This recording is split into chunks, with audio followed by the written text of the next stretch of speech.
नमस्कार. सखी सह्याद्रीच्या आजच्या भागात मी स्वप्ना आपल्या सगळ्यांचं मनापासून स्वागत करते. नुकतीच 12वीची परीक्षा सुरू झालेली आहे आणि 10वीची परीक्षा अगदी पुढच्या आठवड्यावर येऊन ठेपलेली आहे.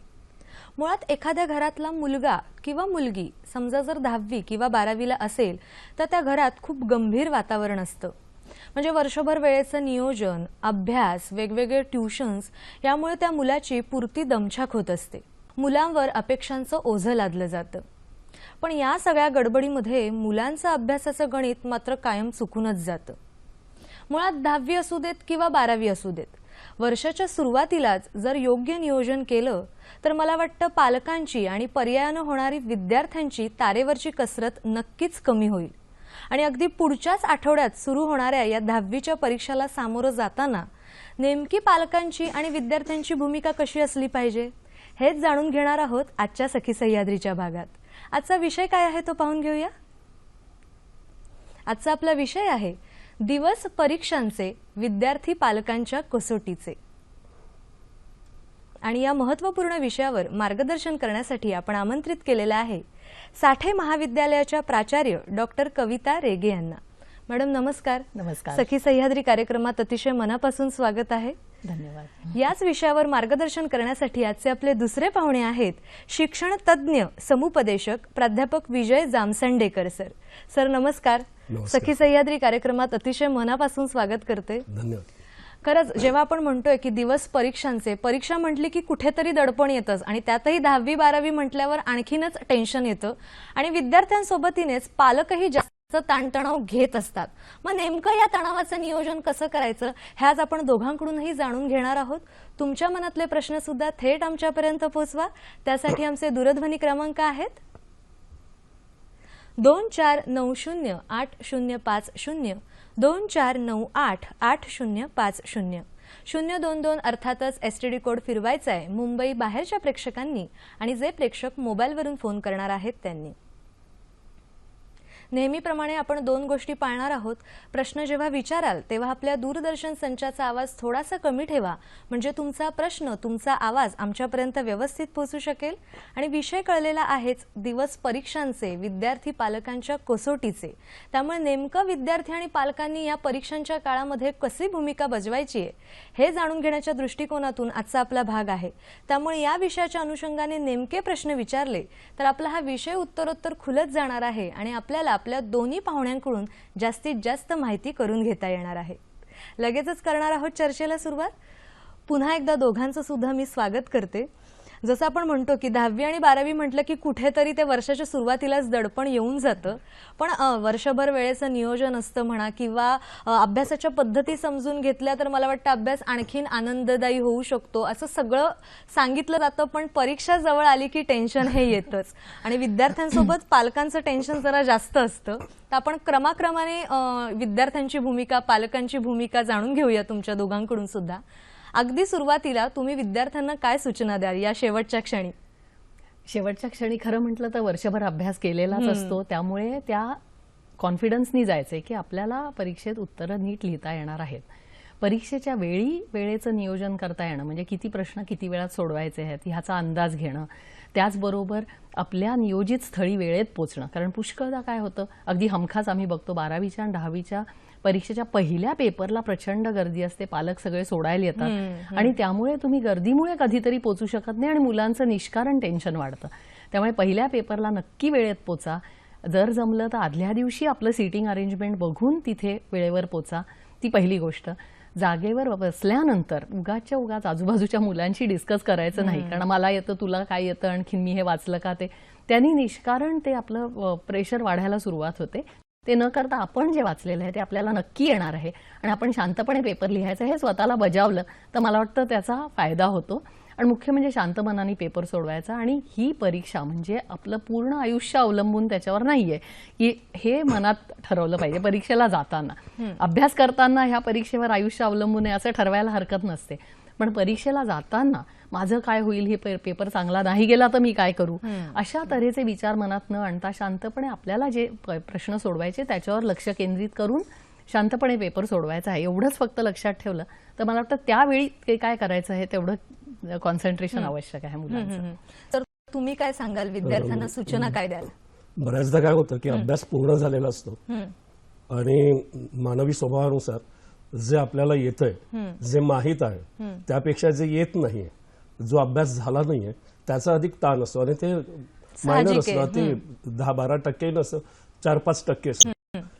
पण विद्यार्थी आणि पालक त्याचा ताण घेतात. म्हणजे परीक्षा केंद्रावर जाताना सुद्धा विद्यार्थी असाच असतो की मला जे आलेलं नाहीये, मला जे जमलं नाहीये ते आलं तर, मला पेपर कठीण गेला तर, मला आठवलं नाही तर, माझ्याकडून चुका झाल्या तर, कमी मार्क्स मिळाले तर, माझं स्वप्न मी जे पाहतोय त्यासाठी पुरेसे गुण मिळाले नाही तर, आई बाबांची अपेक्षा मी पूर्ण करू शकलो नाही तर, शाळेच्या अपेक्षा असतील, नातेवाईकांच्या असतील, तर त्यावेळी असं विद्यार्थ्यांनी ह्या सगळ्या परीक्षांकडे एकूण सकारात्मक पद्धतीनं पाहिलं पाहिजे. कारण ही परीक्षा आयुष्याची परीक्षा नाही, मॅडम जसं म्हणाल तसं की, आणि हे गुण जे आहेत ते खऱ्या अर्थानं बुद्धिमत्तेचे नाहीत, म्हणजे ते गुणवत्तेचे नाहीत. आपल्याकडे गुण जे आहेत ते वर्षभर आपल्याकडे खरं तर परीक्षा पद्धती अतिशय सोपी आहे.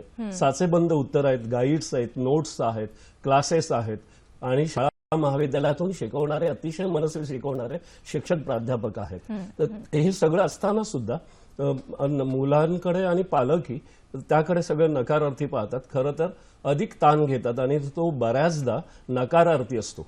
आणि ज्यावेळी नकारार्थी विचार मनात येत असतात स्वाभाविकपणे त्याचा परिणाम एकूणच अभ्यासावर होतो, लेखनावर होतो आणि तो सगळा ताण घेऊन घरच डिस्टर्ब झालेलं असतं, अस्वस्थ असतं. जसं मी मगाशी म्हटलं तसं की 10वी किंवा 12वीला मूल असल्यानंतर एकंदरीतच गंभीर वातावरण मला तेच म्हणायचंय. होतं काय माहितीये का, 10वी पर्यंत मुलगा म्हणजे 9वी पर्यंतच्या परीक्षा ह्या सगळ्या शाळेतल्या 3 किंवा 4 तुकड्यांमधल्या कॉम्पिटिशन मध्ये असतात.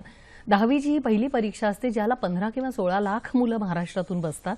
त्या सगळ्यांना एकच पेपर दिला जातो आणि त्यामुळे त्याचा ताण जास्त वाढतो. खरं म्हटलं तर परीक्षेची लेव्हल तीच असते, कारण ज्या तऱ्हेने 9वी पर्यंतचे पेपर सेट केल्या जातात तेच तसेच 10वीचे सुद्धा, कारण ॲव्हरेज मुलांकरता पेपर सेट केले असतात. त्यामुळे असं नसतं की अचाट काहीतरी कठीण परीक्षा आहे, फक्त त्याची व्याप्ती खूप मोठी असते. तुम्ही सगळ्यांबरोबर ही एक पहिली परीक्षा आयुष्यातली देत असता, त्यामुळे त्याचं महत्व असतं. पण त्याचा अकारण बाऊ करण्यापेक्षा आपण नेहमी सारखं जसं परीक्षेला जातो शाळेच्या, तसंच फक्त वेगळ्या ठिकाणी जायला लागतं, म्हणून ताण वाढेल एवढंच लक्षात घेऊन मुलांनी त्याच्याबद्दल व्यवस्थित विचार करून जाणं हे महत्वाचं आहे. फक्त सेंटर बदललेलं असतं, आपल्याच शाळेमध्ये नसतं पुष्कळदा. पण त्याचा अकारण ताण न घेता आपल्याला जसं आपण नेहमी परीक्षा देतो तशा तऱ्हेने जायचं ठरवलं ना, तर मला वाटतं तो थोडासा ताण कमी होईल. आणि पालकांनी सुद्धा तिथे आपल्या ओळखीचे शिक्षक नसले तरी सुद्धा मुलांची काळजी करणारेच शिक्षक असतील ह्या विश्वासाने त्या सेंटरमध्ये जरूर मुलांना पाठवावं. आणि तेवढी काळजी प्रत्येक म्हणजे 10वी-12वीच्या शिक्षक हे परीक्षेच्या वेळी नक्कीच भरपूर काळजी घेतात, हा विश्वास असणं आवश्यक आहे. अर्थातच. आणि जसं तुम्ही म्हणालात तसं की या परीक्षांकडे सकारात्मक दृष्टीने बघितलं तर मला वाटतं होणारा ताण अगदी बऱ्याच अंशी कमी होईल आणि मूल जास्तीत जास्त यशस्वी होईल, नाही का? एक फोन आलेला आहे तो आपण घेऊया. रवींद्र कुडाळकर आपल्याशी बोलतायत पुण्याहून. नमस्कार सर. नमस्कार, मी रवींद्र कुडाळकर पुण्याहून बोलतोय. 10वीच्या परीक्षांच्या पार्श्वभूमीवर अगदी समय सूचकता दाखवून आपण यथायोग्य कार्यक्रम घेतात याबद्दल मी सह्याद्री चॅनलचं मनपूर्वक अभिनंदन करतो. धन्यवाद. स्वतः शैक्षणिक समुपदेशक आहे अनेक वर्षांपासून.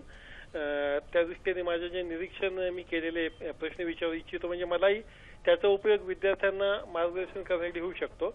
पहिला प्रश्न माझा असा आहे की विद्यार्थ्यांची कुवत आणि पालकांची अपेक्षा यामध्ये नेहमीच गल्लत होत असते. याचा मुख्य मला वाटतं जो गाभा आहे तो अभावामध्ये असतो, म्हणजे विद्यार्थी आणि पालकांचा जो संवाद आहे त्यामध्ये. तर या दृष्टीने आपण काय मार्गदर्शन कराल? एकूण सुसंवाद कसा असावा की ज्यायोगे अपेक्षा आणि कुवत याचं समायोजन होऊ शकेल. दुसरं मला असं विचारायचं आहे की अनेकदा परीक्षांच्या दरम्यान एखादा पेपर कठीण गेला तर विद्यार्थी नैराश्यग्रस्त होतात आणि त्याचा परिणाम पुढच्या विषयांवर सुद्धा होतो किंवा एकूण मार्कांवर होतो आणि एकूण आत्मविश्वासही कमी होतो. तर या दृष्टीने विद्यार्थ्यांनी काय दक्षता घेतली पाहिजे असं आपणास वाटतं? आणि तिसरं असं की मी ग्रामीण, दुर्गम आणि आदिवासी भागातही काम केलेलं आहे. त्यामध्ये मला असं जाणवलं की ग्रामीण भागातल्या ज्या सुविधा आहेत, उदाहरणार्थ वाचनालय म्हणा, संगणक कक्ष म्हणा, या कधी कधी एवढे प्रगत नसतात शहरी सुविधांच्या तुलनेमध्ये. मग विद्यार्थी सुद्धा शहरी विद्यार्थ्यांशी तुलना करतात, सुविधांशी तुलना करतात आणि खचितच त्यांचा आत्मविश्वास कमी होऊ शकतो आणि त्यांचे पालकही निरीक्षक असतात किंवा कमी शिकलेले असतात. एकूणच वातावरण हे थोडंसं अविकसित असतं. मग एकूणच त्यांनी तयारी कशी करावी त्या विद्यार्थी. धन्यवाद सर. खूप छान त्यांनी प्रश्न विचारलेले आहेत की विद्यार्थी आणि पालक यांच्यामध्ये नकळत ताण असतातच आणि कुठेतरी विद्यार्थ्याची कुवत आणि पालकांच्या अपेक्षा यांचं गणित कुठेतरी चुकलं जातं आणि मग हे तणाव वाढत जातात. तर ह्या सगळ्यामध्ये महत्वाचा असतो तो पालक आणि विद्यार्थ्यांमधला संवाद. तर सर काय सांगाल याविषयी? मुळात आपल्याकडे पालकांनी लक्षात ठेवलं पाहिजे, असं म्हटलं गेलंय की प्रत्येक मूल आपल्या बंद मुठीतून जगावेगळं स्वप्न घेऊन जन्माला येतं. आपलं मूल हे जगातलं अद्वितीय असाधारण ते जगावेगळं मूल असतं. त्याच्याकडे त्याची म्हणून एक स्वतःची बुद्धिमत्ता असते, त्याचं एक स्वभाव वैशिष्ट्य असतं, त्याच्याकडे त्याची एक गुणवत्ता असते, त्याचे म्हणून सुप्त गुण असतात. आणि आपल्याकडे ज्या परीक्षा घेतल्या जातात त्या सरसकट घेतल्या जातात. म्हणजे एखादा विद्यार्थी मराठी विषयामध्ये अधिक हुशार असेल त्यावेळी तो गणितासारख्या दुसऱ्या विषयामध्ये कच्चा असू शकतो. तसं एखाद्याला इंग्रजी सोपं वाटू शकेल आणि इतिहास कठीण वाटू शकेल. एकूण ह्या सगळ्याच्या मुळाशी आपली जी शिक्षण व्यवस्था आहे ज्याच्या बदलांविषयी सातत्यानं चर्चा होते, तर मुळात मुलांना दिलं जाणारं जे शिक्षण आहे ते आपण एकाच वर्गामध्ये जी एकाच सारख्या वयोगटातली मुलं आहेत त्यांचं भावविश्व वेगळं असतं, त्यांची विचार करण्याची पद्धत वेगळी असते, ते ज्या घरातून येतात त्या घराचं एकूण वातावरण वेगळं असतं, जे पालक त्यांचे असतात त्यांचा एकूण जगण्याकडे बघण्याचा मुलांकडे बघण्याचा जो दृष्टिकोन असतो तो पूर्णतः वेगळा असतो. आता हे सगळं एकाच वेळी आणणं आणि प्रत्येक मुलाला त्याला उपजत मिळालेली जी गुणवत्ता आहे, त्याला उपजत मिळालेली बुद्धिमत्ता आहे, त्याच्या आवडीचं शिक्षण देणं, ते त्याला ज्यावेळी मिळेल की मला खेळाडू व्हायचंय, मला चित्रकार व्हायचंय, मला अभिनेता व्हायचंय, मला दिग्दर्शक व्हायचंय, तर असं होत नाही. तर आपल्याकडे केवळ परीक्षा ज्या घेतल्या जातात त्या माहितीच्याच परीक्षेत आहे, विषयांच्या माहितीच्या परीक्षा. त्या पलीकडे मूल ज्यावेळी त्याला कळायला लागतं, म्हणजे विशेषतः 10व्या वर्षापर्यंत मेंदूचा जो विकास आहे तो अधिक परिपूर्ण झालेला असतो आणि त्यावेळी मुलाला कळत जातं की मला ही माझी आवड आहे, माझं पॅशन आहे. त्यावेळी त्याच्या आवडीचं जर शिक्षण मिळालं, त्याला त्याच्या आवडीचे विषय घेऊन त्याला अभ्यास करायला मिळाला, तर तो अधिक त्यामध्ये अधिक यश मिळवू शकतो.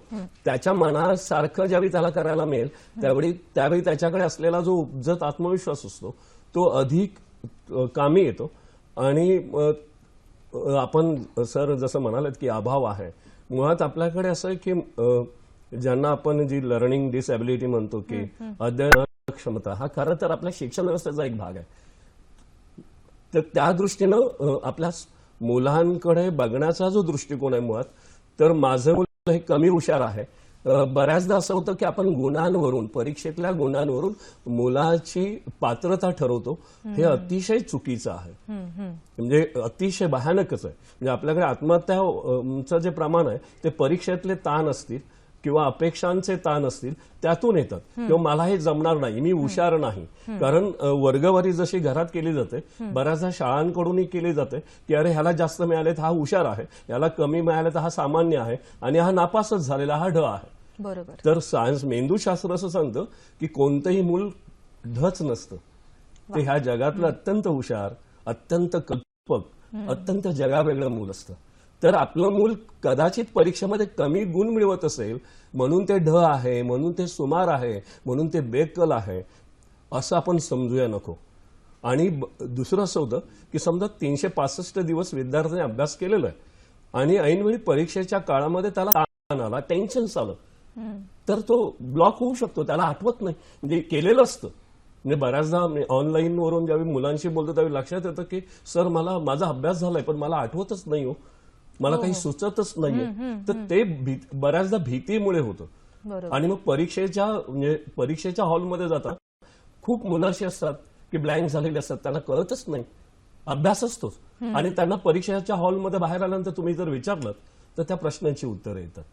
तर त्यामुळे आपण ह्या सगळ्याकडे एक सकारात्मक दृष्टीने पाहिलं आणि त्या दृष्टीनं आपल्या मुलाला तसं वागवलं तर मला वाटतं यातून खूप प्रश्न कमी होतील. अगदी, मुळात आपलं मूल जसं आहे तसं आपण सगळ्यांनी स्वीकारायला हवं. ते जसं आहे आणि त्याला त्याचा आनंद घेऊ द्यायला हवा. त्याला जे येतंय त्यावर आपण त्याला प्रेम करायला शिकवलं पाहिजे. वा. आणि आपण मनापासून त्याच्यावर प्रेम केलं तर मग मुलाचं स्वप्न आणि आपलं स्वप्न हे वेगळंच नसतं. आणि मुलाचं स्वप्न, पालकांचं स्वप्न, ते घराचं ज्यावेळी स्वप्न होतं त्यावेळी ते मूल शिखरावरच असतं.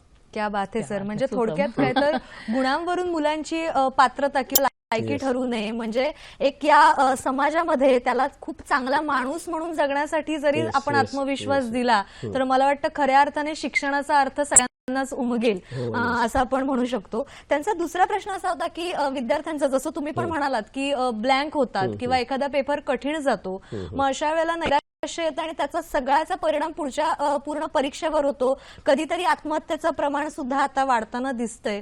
मग या सगळ्या बाबतीत मॅडम तुम्ही काय सांगाल विद्यार्थ्यांना? मुळामध्ये ना परीक्षेवरून त्या पेपर सोडवून आल्यानंतर त्याचा विचार शक्यतोवर, म्हणजे कठीण असतं पण शक्यतोवर करू नये, कारण ती एक हातातून सुटलेली गोष्ट आहे. आता पुढच्या पेपरवर लक्ष केंद्रित करणं हे अत्यंत महत्वाचं आहे. आणि ह्यावेळी मला वाटतं पालकांशी संवाद जर साधता आला की पेपर जरी वाईट गेला तरी पालकांनी सांगावं की हरकत नाही, आपण पुढच्या पेपर्सकडे बघूया आणि आता विचार करणं सोडून दे, आम्ही तुझ्या पाठीशी आहोत. कारण मुख्य काय असतं, मुलांना ही जी इन्सिक्युरिटी वाटत असते, असुरक्षित भावना जी त्यांच्या मनात असते की आपण आपल्या पालकांच्या ज्या अपेक्षा आहेत त्या कदाचित पूर्ण करू शकणार नाही, याचं दडपण मुलांवर खूप असतं. आणि ते दडपण आई वडील म्हणजे संवादानी, समुपदेशनानीच मला वाटतं कमी करू शकतात. त्यामुळे हे जसं पहिल्या प्रश्नाचं हे थोडंसं उत्तर आहे की संवाद वाढणं आवश्यक आहे की तुझं काहीही असलं परीक्षेत, जेही काही आम्ही तुझ्या पाठीशी आहोत, आम्ही तुझ्या बरोबर आहोत. आणि जो पेपर झालेला आहे त्याचा विचार न करता तू पुढच्या पेपरवर लक्ष केंद्रित कर आणि तुझी शक्ती सर्वात जे काय कमी झालंय ते पुढच्या पेपरला भरून काढ. असं जर आई वडिलांनी सांगितलं तर मला वाटतं मूल हुरूपाने पुढच्या पेपरच्या तयारीला लागूही शकतं. त्याचबरोबर आपण गावातले आहोत, आणखी शहरी मुलांची तुलना होते, हा जो प्रश्न त्यांचा तिसरा होता.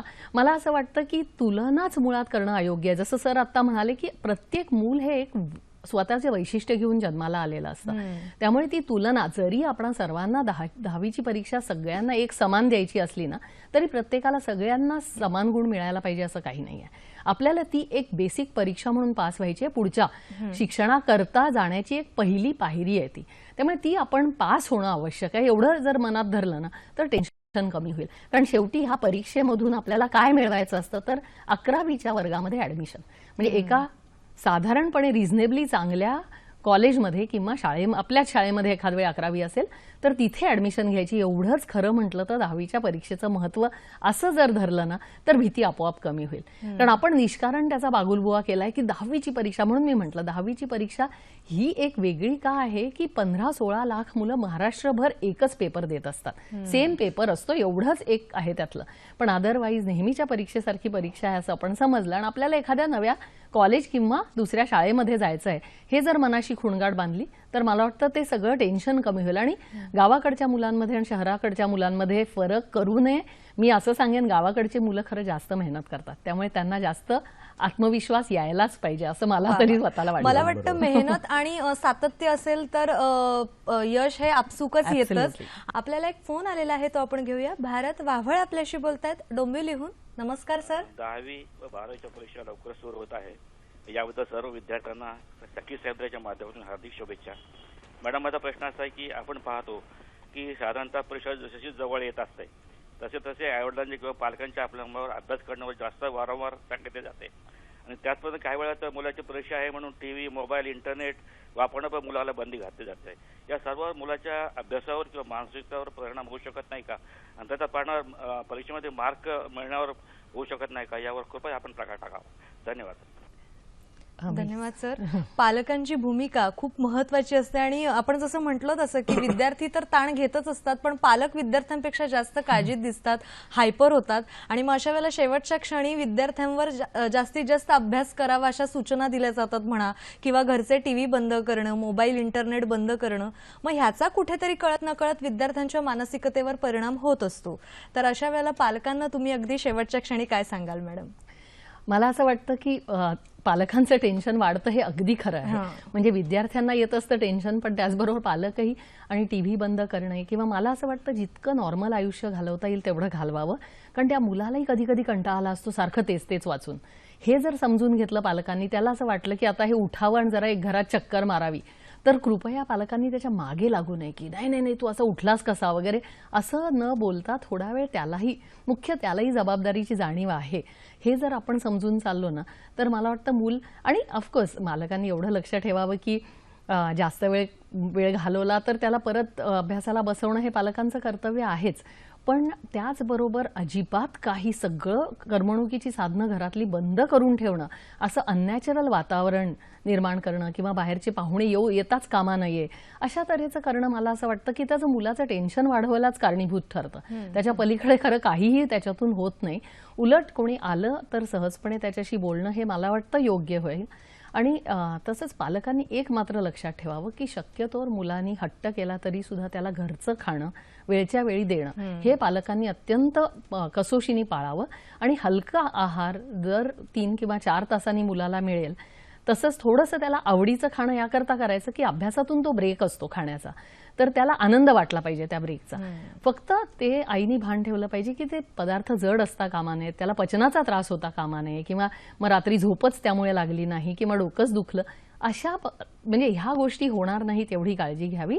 पण त्याचबरोबर थोडंसं डोकं दुखलं म्हणून लगेच हायपर होऊन त्याच्यावर असं मुळामध्ये पालकांनी शांतीने वागावं हे मला वाटतं. आणि मुलाला कॉन्फिडन्स देणं हे आवश्यक आहे. त्याच्यावर बारीक लक्ष ठेवायचं, पण त्याचा जाच होता कामा नये, आपल्या लक्ष देण्याचा मुलाला जाच होता कामा नये हे पालकांनी भान ठेवायचं. जसं सर तुम्ही मगाशी म्हणालात की आताची जी परीक्षा पद्धती आहे ती अगदी जास्त गुणाधिष्ठित आहे, गुणांवरून मुलाची गुणवत्ता ठरवली जाते. मग मुळात ही परीक्षा पद्धती कारणीभूत आहे का विद्यार्थ्यांचे पर्यायाने पालकांचे तणाव वाढवण्यासाठी? निश्चितच. ते मुळात आपल्याकडे आता आपण टक्क्यांचा विचारच नाही करतो, पॉईंटचा विचार करतो. एकेका मॅडम सांगतील की पॉईंट 2 पॉईंट 3 पॉईंट आपलं सगळं आयुष्यच परीक्षेशी आपण जोडलं गेलेलं आहोत. की परीक्षेतलं यश अपयश हे आयुष्यातलं अपयश मानण्याची मानसिकता आपल्याकडे आहे. बऱ्याच घरातून वर्तमानपत्रही बंद केलं जातं. चुकून आपल्या मुलानं ते वाचलं तर त्यात वेळ वाया गेला तर. म्हणजे मला एक किस्सा आठवतो. मुलगा म्हणाला 10वीचा आईला, आई टीव्ही चालू करू का ग? तर ती म्हणाली अरे चालू कर पण बघू नकोस. तर आपण नेमकं कसं पाहतो, काय देतो? एक साधं उदाहरण पालकांना देता येईल की समजा आपल्याकडे जो सेल आहे, मोबाईल आहे, त्याची किंमत 50,000 असेल किंवा आयफोन असेल, कोणताही असेल, आणि आपण तो रिचार्जच केला नाही तर तो ऍक्टिव्हेट होईल का? त्याची किंमत किती असेल? मग तसंच आहे हे जे मेंदू आहे, त्या मेंदू म्हणजे काही यंत्र नाहीये. बरोबर. काही छापणार, मुळात ते गुण छापणार. तर त्याला एक रिलॅक्सेशन लागतं, विश्रांती लागते. आणि आपल्याकडे 5-5, 6-6 तास मुलं एकाच बेंचवर बसलेली असतात, शिक्षक बदलत असतात, मुलं मात्र त्याच पोझिशनमध्ये त्याच अवस्थेत बऱ्याचदा असतात. पुन्हा शाळा संपल्यानंतर पुन्हा क्लासेस असतात, त्याच 3-4 तास असतात. शाळा आणि क्लासेस यांचा होमवर्क पुन्हा असतो. म्हणजे आज सरासरी कोणतंही मूल 10वीचं किमान 10-12 तास अभ्यासाशी जोडलं गेलेलं आहे. आपण असं समजूया की 12 तास जर ते अभ्यासाशी जोडलं गेलं असेल आणि झोपेचे 8 तास, 20 तास झालेत. 4 तास हे रिलॅक्सेशनसाठी खरं तर कमीच आहेत. कारण जो ताण येतो त्यामध्ये इतर व्यवहार असतात दैनंदिन, ते जे रिलॅक्सेशन आहे ते आपणच बंद केलेलं आहे. आपल्याकडे खेळ सुद्धा बंद झालेले आहेत. आणि ते 10वी-12वीला नव्हे, एकदम सुरुवातीपासून. अगदी. आणि खरं तर असं सांगितलं गेलंय की बालपणामध्ये जितकं जास्त मुलांना खेळायला मिळतं तेवढी बुद्धिमत्तेची, मेंदूची ग्रोथ, मेंदूची वाढ अधिक होते, मेंदू अधिक सक्षम होतो आणि खेळातूनच मूल अधिक शिकतं. जगण्याविषयीचं जे सगळं काही जो अनुभव असतो तो खेळातूनच मिळतो. मला एक संदर्भ आठवलं, फिनलँड जो देश आहे तिथं अशी व्यवस्था आहे मॅडम की एक पिरियड झाल्यानंतर मुलांना खेळायला देतात आणि पुन्हा दुसरा पिरियड. आपल्याकडे असं केलं तर सगळे पालकच मोर्चा घेऊन येतात की म्हणे काय चाललेलं आहे. बरोबर. खरं तर खेळातून आपण रिलॅक्स होतो आणि खेळ हा आनंदाचा भाग असतो. तर पालकांना खरं तर विनंती आहे की इतका ताण घेऊन आपणही अभ्यास केलेला नव्हता खरं तर. आणि दुसरं असं की आपण ज्यावेळी मुलांवर म्हणजे स्वाभाविक आहे स्पर्धा आहेच आणि स्पर्धा ती सुरुवातीपासून आहे, फक्त ती स्पर्धा आपण अधिक तीव्र केलेली आहे. त्याही पलीकडे जाऊन जेवढी स्पर्धा वाढलेली आहे तेवढ्या संधी अधिक वाढलेल्या ते आपण आधी लक्षात घेतलं पाहिजे. मुंबई विद्यापीठ अंदाजे 693 परीक्षा घेतं. 25,000 पेक्षा जास्त कोर्सेस आपल्या महाराष्ट्रात आहेत, पण एका विशिष्ट शाखेकडेच आपल्या मुलांना गेलं पाहिजे आणि त्या सगळ्या शाखांकडे एक प्रतिष्ठित सगळं आपण सगळं बघितलं एकूण जातं. पाहिलं आहे. त्यामुळे परीक्षा पद्धतीतून जे ताण येतात ते तर भयानकच आहेत आणि परीक्षेमध्ये बदल व्हावेत ती साचेबंद आहे. अधिक वेगळ्या पद्धतीने सांगितलं पालकांना खटकेल की आपल्याकडे असं म्हटलं जातं CCP, कट कॉपी पेस्ट. पुस्तकातलं कट करायचं, डोक्यात कॉपी करायचं, परीक्षेच्या वेळी पेस्ट करायचं. त्या पलीकडे नाही. म्हणजे जे आहे तेच आपल्याला पुन्हा प्रेझेंट करायचंय, पुस्तकात आहे तेच मांडायचंय. आपल्याला नवीन आपल्या मुलांना काहीच तयार करायचं नाही, ना व्याख्या तयार करायच्या, बरोबर ना मॅडम? किंवा नवीन काही प्रमेय नाही. जे आहे ते अधिक चांगलं अचूक छानपैकी लिहायचं आहे. जे ऐकलेलं आहे, जे वाचलेलं आहे, जे अनुभवलेलं आहे ते त्या 3 तासात, 1.5 तासात, 2 तासात मांडायचं. पण मग एवढं सोपं असूनही मुलांना अपयश का मिळतं? कारण ताण, कारण भीती. आणि ही भीती जो असतो, मगाशी जो उल्लेख झाला तुलनेचा, मला असं सांगायचं की तुलना ही स्वाभाविक आहे. म्हणजे आपण असं मुलांना सांगायला पाहिजे, बघ राजा की तुझ्या मित्राला 85% मिळाले, तुला सुद्धा मिळू शकतील. ही तुलना झाली. पण आपल्याकडे त्यासाठी अधिक वेगळा शब्द आहे, अवहेलना. बघ राजा तुझ्या मित्राला 85% मिळालेत आणि तुझी लायकी बघ, तू बघ काय करतोयस, तू काय दिवे लावणार आहेस ते बघ. आणि ही सगळी नकारार्थी वाक्य घेत मूल परीक्षेला सामोरं जातं. प्रत्येक मूल, प्रत्येक माणूस आपल्या आयुष्यावर प्रेम करत असतो. प्रत्येकाला आपलं आयुष्य, आपला जीव, आपलं जगणं, आपलं स्वप्न प्रिय वाटत असतं. म्हणजे आत्महत्या होतात. मध्यंतरी 5-6 वर्षापूर्वी आपले रिपोर्ट्स आहेत की दर 1,00,000 विद्यार्थ्यामागे 16 विद्यार्थी आत्महत्या करतात. इतकं जर भयानक असेल तर हे असं का होतं?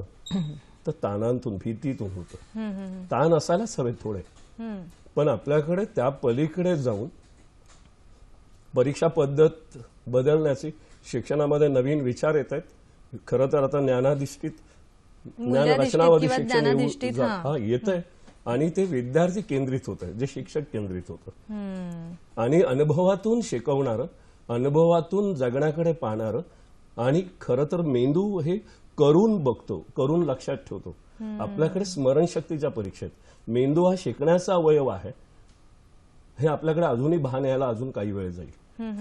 मेंदू हा शिकण्याचा अवयव आणि आपण त्याच्यासाठी, आणि त्या पलीकडे असलेली मन नावाची जी शक्ती आहे ती शक्तीच मुळात आपल्याला जगण्याची प्रेरणा देत असते, जगण्याचं भान देत असतं.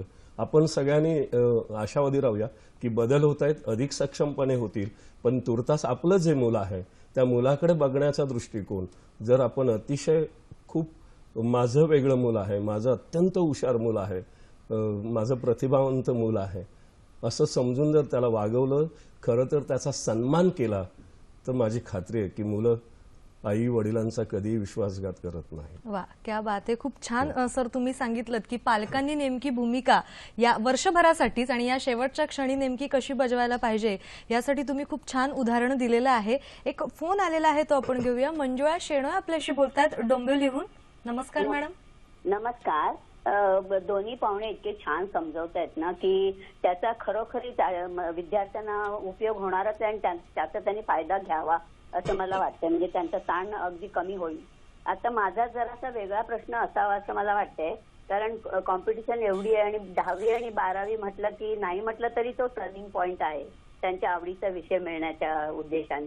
तर अशा वेळेस परीक्षेला जाताना त्यांचा एवढा ताण असतो की म्हणजे वर्षभर ताण घेतलेलाच असतो. तर निदान त्यांचा थोडासा ताण कमी व्हावा म्हणून टाइम टेबल बनवताना काही तो विचार केला जातो का, ह्याविषयी जरा सांगा. असेल तर कशा पद्धतीने केला जातो? धन्यवाद.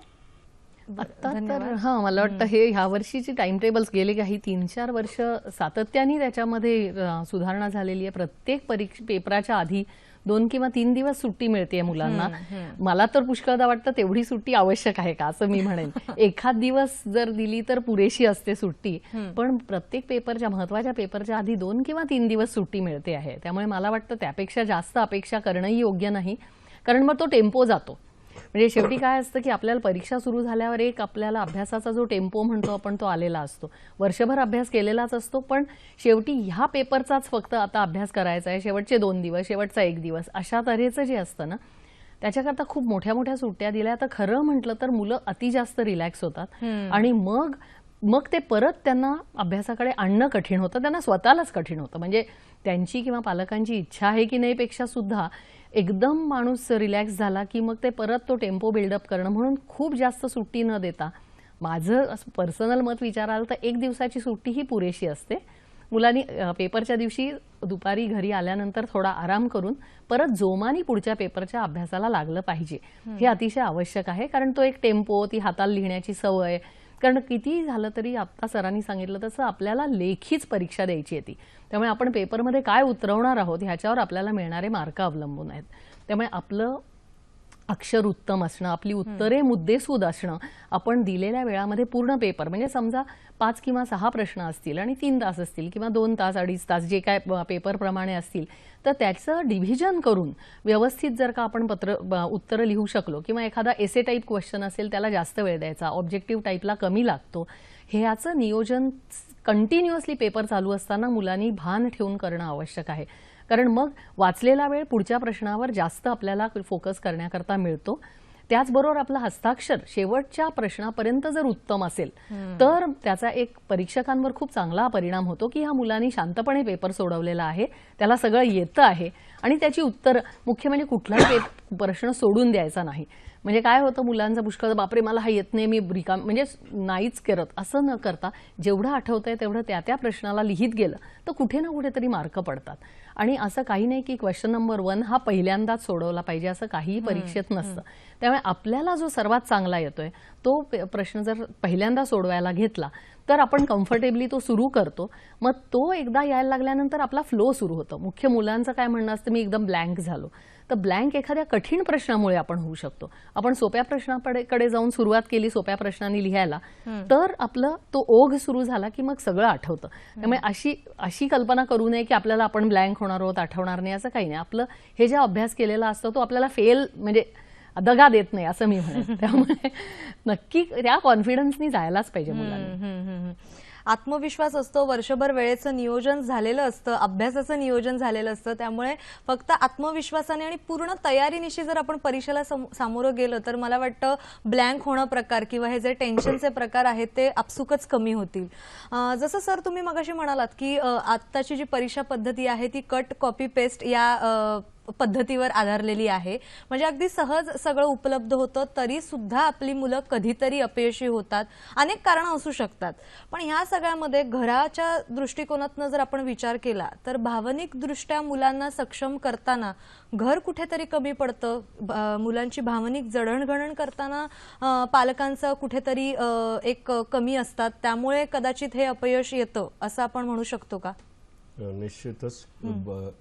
असं म्हटलं गेलंय की आज आपल्या सगळ्यांनाच भावनिक साक्षरतेची गरज आहे. म्हणजे मूल मुळात जर मेंदूशास्त्र सांगतं की मूल बुद्धिमानच आहे. ज्यांना आपण मतिमंद म्हणत होतो ते त्यांना विशेष मूल म्हटलं गेलं. त्यामुळे आज इकोची भावनांक जो आहे तो खरं तर खूप कमी कमी होताना दिसतोय.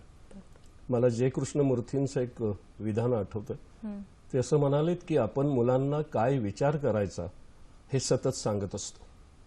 आपण मुलांना काय विचार करायचा हे सतत सांगत असतो, पण विचार कसा करायचा हे मात्र सांगत नाही. वाह, क्या बात. म्हणून पदवी घेतलेली असतील, वेगवेगळ्या क्षेत्रात नाव मिळवलेले असतील, पण आपल्या आता आजूबाजूला अविचारानं वागणारी जगणारी माणसं अधिक दिसतात. आणि परीक्षा काही जगण्यातल्या प्रश्नांची उत्तरं नाही देत, ती कसोटी वेगळीच असते.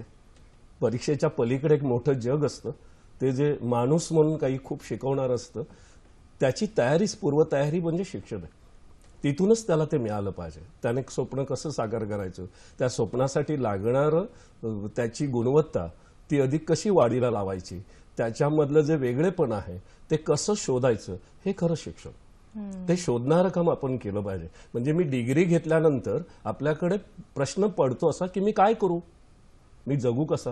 मग पुन्हा आपल्याकडे कोर्सेस आहेत. पुन्हा असा नेहमी प्रश्न असा पडतो की अरे जर मी पदवीधर आहे आणि नोकरीसाठी अप्लाय केल्यानंतर प्रश्न विचारला जातो अनुभव काय. जर पदवीधर असेल आणि पुन्हा प्रश्न विचारला जातो तुमच्याकडे अनुभव आहे काय, म्हणजे जे काही आम्ही शिकवलेलं आहे, जे काही मूल शिकलेलं आहे त्याचा अनुभवाशी तसा काही संबंध नाही. मग ते परीक्षेसाठी शिकलेलं आहे. आपण परीक्षेसाठी शिकवतो आहोत, सगळं काही परीक्षेसाठी. जगण्यासाठी काय, तर जगण्यासाठी शिकवणं ते ज्यावेळी सुरू होईल, माणूस म्हणून घडवणारी शाळा ज्यावेळी आपल्या महाराष्ट्रात उभ्या राहतील, जे स्वप्न आपल्या सगळ्या शिक्षण तज्ज्ञांनी पाहिलेलं आहे, म्हणजे रवींद्रनाथांनी सुरू केलेलं शांतनिकेतनचं आपण आजही उदाहरणं देत राहतो, किंवा नई तालीम असेल आजही त्यांची उदाहरणं देत राहतो. हे आपण आता बदल केले पाहिजेत. खरं तर आमची मुलं आणि त्यांचे बाबा, त्यांचे आई वडील हे मागच्या पिढीचे पालक होते. त्यांचे प्रश्न वेगळे होते, त्यांचं जगणं वेगळं होतं, त्यांच्या समोरची आव्हानं वेगळी होती. आज खरं तर असं सांगता येईल की गेल्या 200 वर्षात जे काही बदल झाले नाहीत ते गेल्या 25 वर्षात झालेत, आणि 25 वर्षात जितके बदल झाले नव्हते तेवढे गेल्या 5 वर्षात झाले. संधी अफाट आहेत. त्या संधीसाठी आपल्याला मुलांना तयार करता आलं पाहिजे. त्याला योग्य मार्गदर्शन, त्याला योग्य संधी मिळाली, आणि खरं तर त्याला नेमकं काय आवडतंय हे जाणून घेण्यासाठी घरात संवाद हवा. आणि तो ज्यावेळी मन मोकळा होईल. पण असं होत नाही मॅडम की माझं अपूर्ण राहिलेलं स्वप्न माझ्या मुलानं पूर्ण करावं म्हणून आम्ही सगळी तयारी करतो. मूल जन्माला आल्यापासूनच आता स्वप्नांची तयारी असते. त्यामुळे आपलं मूल त्याचं म्हणून एक स्वप्न घेऊन जन्माला आलेलं आहे. त्याचं स्वप्न साकार करण्यासाठी आपण पालक त्याचे मित्र झालो, मित्रासारखा त्याच्याशी संवाद केलात, तर मला वाटतं की आपलं मूल आपल्या मनातलं स्वप्न साकार करतं. वा सर, खूप छान सांगितलं तुम्ही की नकळत जे अपेक्षांचं ओझं लादलं जातं ते ओझं न लादता त्याच्या कलेनुसार, त्याच्या आवडीनुसार जर आपण त्याला करिअर करू दिलं तर मला वाटतं त्याचं स्वप्न आणि नकळत पालकांचं स्वप्न बरोबर आहे सुद्धा. मॅडम. 8वी मला असं वाटतं की 8वी 9वी 10वीलाच त्या मुलाला कळायला पाहिजे की तू कुठे जाणार आहेस. ते पोटेन्शियल, ती बुद्धिमत्ता, ती त्याच्याकडे जी अभियोग्यता आहे ती शोधण्यासाठी आपल्याकडे वातावरण झालं पाहिजे. 10वीला आपल्याकडे असं होतं की गुणांवरून, म्हणजे 90% जास्त मार्क्स आहेत जा सायन्सला, थोडेसे कमी आहेत जा कॉमर्सला. आपल्याला एक फोन आलेला आहे तो आपण घेऊया. उमा महाजन आपल्याशी बोलतायत गोरेगावहून. नमस्कार मॅडम. हा, या विद्यार्थी आणि पालकांना या दोन्ही परीक्षेचे ताण यायचं आणखीन एक कारण म्हणजे त्या परीक्षेसाठी एक्स्ट्रा क्लासेस हजारो रुपये खर्च करून, प्रसंगी त्यांना परवडत नसेल सुद्धा कर्ज काढून, का तर मुलाचं भवितव्य असतं असं काढलेलं असतात. आणि त्या मुलांना पण हे येते, दडपण येते, अरे बापरे माझ्या आई वडिलांचे एवढे पैसे लावले. त्यांनी आई वडील सुद्धा सांग, ए बाबा तुझे एवढे पैसे लावले तुझ्या अभ्यासासाठी, खूप अभ्यास कर, प्लीज अभ्यास कर. हे एक दडपण त्यांना येत असेल एक कारण.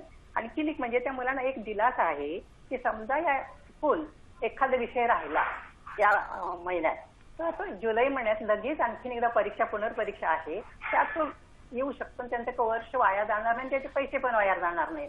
हे पालकांना थोडंसं मनात आणलं पाहिजे. त्यांना मुलांना त्यांना धीर दिलं पाहिजे. मुलांना सांगितलं बाबा तू आरामात अभ्यास कर, तुम्ही सांगितलं मी खूप छान उपदेश करताय, त्या सगळ्यांनी हे घेतलं पाहिजे. विषय खूप चांगला आहे, खूप छान हाताळला गेलेला.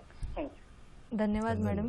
काय सांगाल, विद्यार्थ्यांना दडपण येण्याचं आणखीन एक कारण म्हणजे एक्स्ट्रा ट्युशन्स किंवा वेगवेगळे ट्युशन्स वेगवेगळ्या विषयांसाठी लावले जातात, आणि मग कुठेतरी ते दडपण येतं की पालकांनी पैसे खर्च केलेले आहेत, मग मला हे केलंच पाहिजे. आणि या तणावापोटी येत असेल तरी सुद्धा कधीतरी ब्लँक होणे प्रकार होतात, जसं सरांनी सुद्धा सांगितलं. तर नेमकं ह्यामध्ये पालकांची आणि मग विद्यार्थ्यांची भूमिका कशी असते? हा प्रॉब्लेम अगदी जेन्युइन आहे, म्हणजे अगदी योग्य आहे की एकतर ट्युशनचं प्रमाण अत्यंत वाढलेलं आहे. खरं म्हटलं तर सरसकट ट्युशनला जाणं म्हणजे पहिल्यांदा मला तर नेहमी वाटतं पालकांनी बघावं की ह्या विषयाला शिक्षक आहेत की नाहीत, ते शिक्षक चांगले आहेत की नाही, ह्याचा थोडाही विचार पालक करत नाहीत. सध्या शाळेत किंवा कॉलेजमध्ये ऍडमिशन घेतली की सायमल्टेनियसली ट्युशन क्लासला ऍडमिशन आवश्यकच आहे.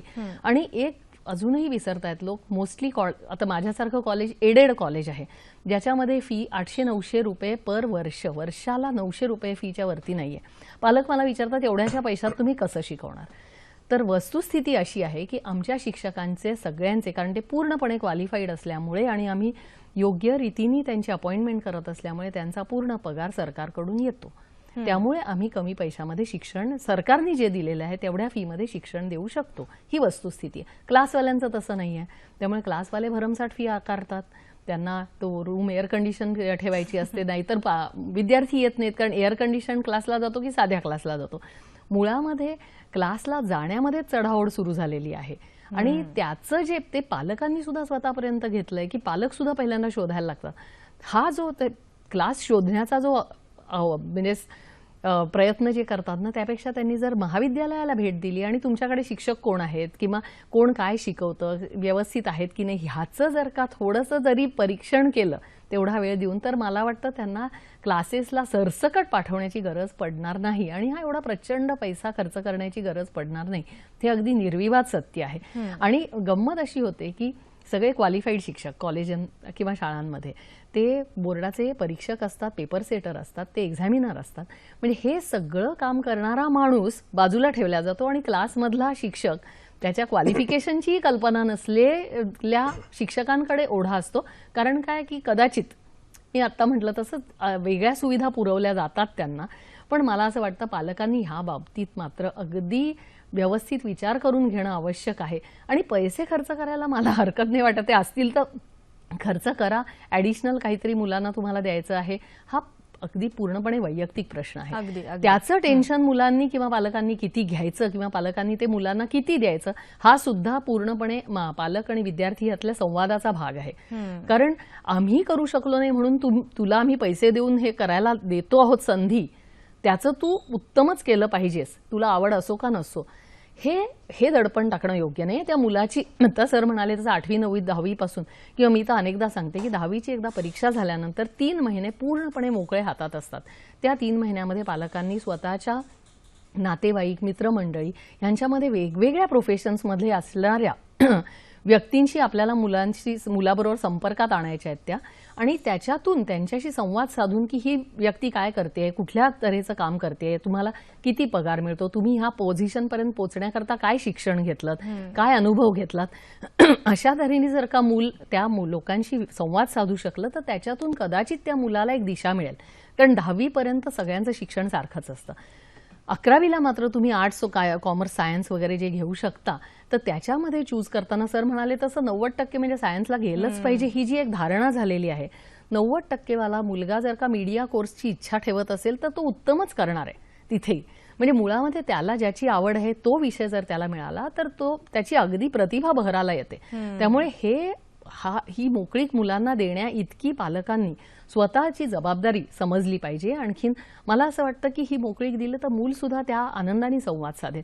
तुम्ही त्याला कंपल्सरी केलं तर मूल नक्कीच दुःखी होतं आणि मग तो संवाद तुटायचा संबंध येतो. म्हणजे तिथे आईवडिलांना वाटतंय म्हणून मी हे करतोय, म्हणजे जणू काही आईवडिलांवर उपकार, मला मिळणारे मार्क माझ्या नावावर लागणार असतात, पण त्याचं भान न ठेवता मग आईवडिलांना हे हवंय ते हवंय म्हणून अशा तऱ्हेचं एक जे मानसिकता तयार होते त्याच्यातून ते नकारात्मक भूमिका निर्माण होते, त्याच्यातून तणाव वाढतात आणि त्या सगळ्याचा परिणाम ह्या 10वी आणि 12वीच्या परीक्षांवर होतो. आणि मग तसाही बागुलबुवा असतोच की अरे 12वीची परीक्षा म्हणजे मग काय तू आता इकडे कसा दिसतोय, 12वीची परीक्षा आहे, अशा तऱ्हेने बाकीचेही लोक ऍड करतात ते टेन्शन.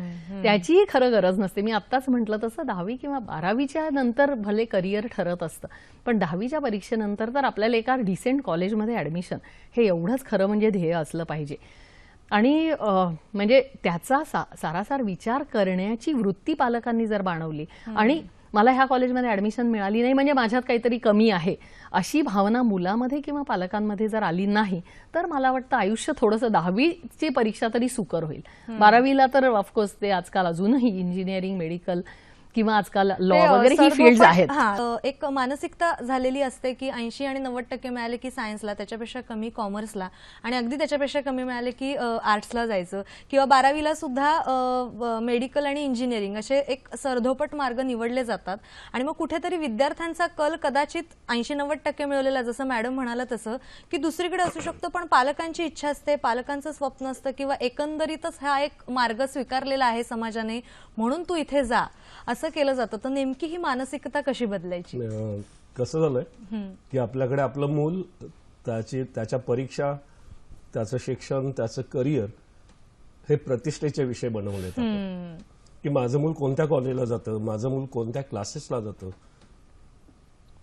तर यावरून आपण आपलं प्रेस्टिजचे मापदंड बनवलेले आहेत. खरं तर हे चुकीचं आहे. बऱ्याचदा असं बहुतांशी मुलं असं करताना दिसतात की माझी मैत्रीण त्या शाखेला गेलेली आहे, माझा मित्र त्या फॅकल्टीला गेलेला आहे म्हणून मी चाललेलो आहे. त्याची आवड वेगळी असते, ते त्याचं पॅशन असेल, तर ते मला आवडतं का, तर ह्याचाही विचार केला जात नाही.